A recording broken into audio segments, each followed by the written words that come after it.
Hi అండి, నమస్తే. Welcome back to this is by Vandana YouTube channel. నేను మీ వందన. ఈరోజు స్పెషల్ గోరుచిక్కుడుకాయ పప్పు టమాటో అండి. చాలా బాగుంటుంది. ఇది లిక్విడ్ లాగా కాకుండా ఇలా ఫ్రై లాగా చాలా టేస్టీగా ఉంటుంది. దీన్ని ఎలా చేయాలి అనేది చూపిస్తున్నానండి. నేనైతే ఇక్కడ 300 గ్రాముల వరకు ఇలా గోరుచిక్కుడుకాయని తీసుకొని చిన్న చిన్న ముక్కలుగా కట్ చేసుకున్నానండి. ఇలా చిన్న ముక్కలుగానే కట్ చేసుకోవాలి. అప్పుడే మంచిగా ఉడికి మనం పప్పు వేసి టమాటా వేసి చేస్తే రుచి బాగుంటుందన్నమాట. అలాగే నేను పెసరపప్పును కూడా ఒక అరగంట పాటు నానబెట్టి పెట్టుకున్నానండి. ఒక 2 సార్లు బాగా కడిగిన తర్వాత ఇప్పుడైతే స్టవ్ ఆన్ చేసి కడాయి పెట్టేసుకొని దీంట్లో ఆయిల్ వేసుకోవాలండి. 3 నుంచి 4 టేబుల్ స్పూన్లు అయితే పడుతుంది. మనం చేస్తున్నది దగ్గరగా ఫ్రై కాబట్టి కొంచెం ఎక్కువగా పడుతుంది.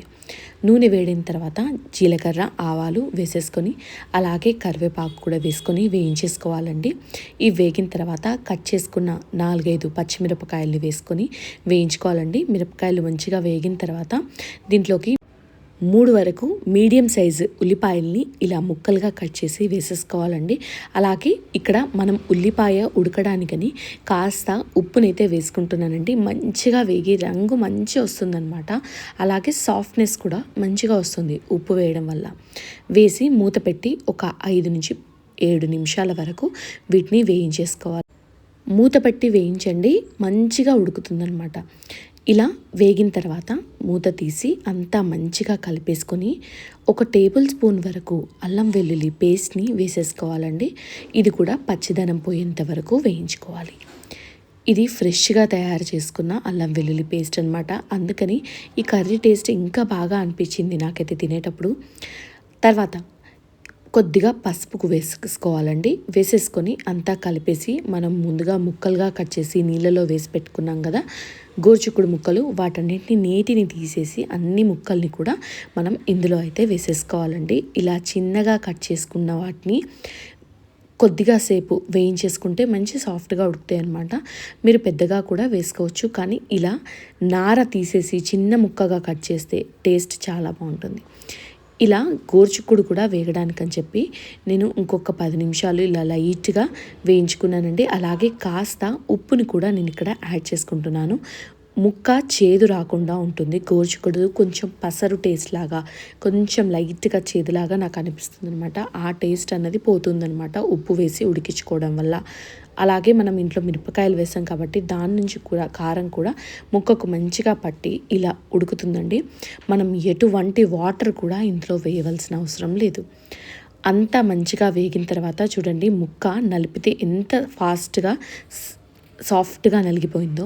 ఇప్పుడు మనం ముందుగా నానబెట్టి పెట్టుకున్న పెసరపప్పు ఉంది కదండి, దాన్ని నీటినంతా తీసేసి వేసేసుకోవాలన్నమాట. వేసేసి అంతా బాగా మిక్స్ చేయాలి. అంతా మిక్స్ చేసేసుకొని దీన్ని లో ఫ్లేమ్లోనే కుక్ చేసుకోవాలండి ప్రాసెస్ మొత్తం కూడా. అప్పుడే మనకు గోరుచిక్కుడు మంచిగా ఉడుకుతుంది. అలాగే ఈ పెసరపప్పు అన్నది వేగుతుంది మంచిగా లో ఫ్లేమ్లో వేయించుకోవడం వల్ల. మూత పెట్టి ఒక 5 నుంచి 10 నిమిషాల పాటు వేయించుకోండి. అడుగు ఈ కూరకి అస్సలు మాడకుండా చూసుకోవాలండి. అడుగు మాడిందంటే మాత్రం అస్సలు బాగుండదు. అందుకని ఇలా మూత పెట్టి లో ఫ్లేమ్లో మధ్య మధ్యలో కలుపుతూ ఒక 10 నిమిషాలు వేయించేసుకుంటే మనకు పప్పు రంగు చూసారా ఎంత బాగా వేగిందో. అలాగే పప్పు కూడా మనం చేత్తో ఇట్లా విరిస్తే మంచిగా విరిగిపోతుందండి. ఆల్రెడీ నానబెట్టింది, అలాగే మనం వేయించుకున్నాం కాబట్టి ఇది పర్ఫెక్ట్గా ఉంటుందన్నమాట. ఇక్కడ నేను ఇవన్నీ వేగిన తర్వాత 4 మీడియం సైజు టమాటోల్ని చిన్న ముక్కలుగా కట్ చేసి వేసుకుంటున్నానండి. ఇలా చిన్న ముక్కలుగా కట్ చేసి వేసేసుకొని ఇప్పుడు ఇవన్నిటికీ సరిపడా కాస్త ఉప్పు, కారం, ధనియాల పొడి, అలాగే జీలకర్ర పొడి వేసేసుకుంటున్నానండి. ఘాటుగా కావాలి అనుకున్న వాళ్ళు ఇక్కడ కాస్త గరం మసాలా కూడా వేసేసుకోవచ్చు. అలాగే కారం వేసేటప్పుడు కూడా కాస్త అడ్జస్ట్ చేసి వేసుకోండి, ఎందుకంటే ఆల్రెడీ మనం పచ్చిమిరపకాయలు వేసాము.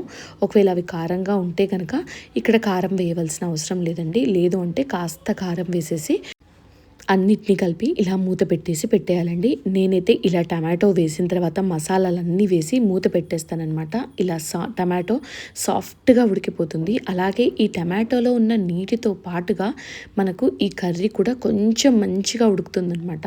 ఎందుకంటే మనం జ్యూసీగా ఉన్న టమాటోని వాడుకున్నాం అనుకోండి, ఇలా మంచిగా సాఫ్ట్గా వస్తుంది. అలాగే కర్రీ చూసారా రంగు ఎంత బాగా వచ్చిందని, ఇలా మంచి రంగు కూడా వస్తుందనమాట. ఇలా టమాటో అంతా మళ్ళీ ఒకసారి మిక్స్ చేసేసుకొని మూత పెట్టేయాలండి.